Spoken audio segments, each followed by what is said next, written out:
Hi வணக்கம் and welcome to cinema வட்டாரம். நேத்திலிருந்து நம்ம சினிமா வட்டாரத்துல எந்தெந்த சம்பவங்கள் சமாச்சாரங்கள்லாம் நடந்து முடிஞ்சது அப்படின்ற விஷயங்கள்லாம் பார்க்கலாம் வாங்க. ஸ்ரீ தேனாண்டாள் பிலிம்ஸின் 100வது திரைப்படமான சங்கமித்ராவில் நடிகர் ஜெயம் ரவி மற்றும் ஆர்யா நடிப்பது உறுதியாகியுள்ளது. எம்ஜிஆர் காலத்திலிருந்து கதாசிரியராக, வசனகர்த்தாவாக, இயக்குநராக இருப்பவர் வி.சி. குகநாதன். அவர் தனது 250வது கதையை தானே இயக்க உள்ளார். தங்கமகன் மாரியப்பனின் வாழ்க்கை படமாகிறது.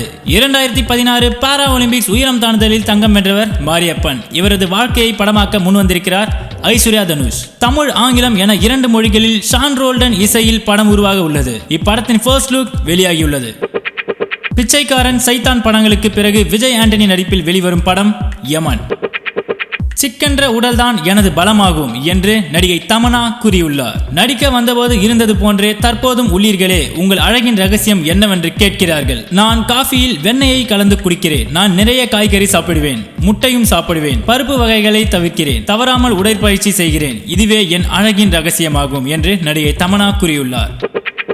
என்னை நோக்கி பாயும் தோட்டா திரைப்படத்தினுடைய மறுவார்த்தை என்ற சாங் டீசர் வெளியாகியுள்ளது.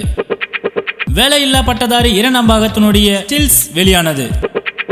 பைரவ படத்தின் கோவை, செங்கல்பட்டு, மதுரை ஏரியா விநியோக உரிமை 20 கோடி ரூபாய்க்கு விற்பனையாகி உள்ளது. பிரபல பினான்சியர், விநியோகஸ்தகர், தயாரிப்பாளர் கோபுரம் பிலிம்ஸ் அன்புச்செழியன் 3 ஏரியாக்களின் உரிமையை வாங்கியுள்ளார். இனி இது போல நம்ம சினிமா வட்டாரத்தில் நடக்கக்கூடிய அடுத்தடுத்த மேலும் சுவாரஸ்யமான விஷயங்களையும் தகவல்களையும் கேட்க ஸ்டே டியூன்.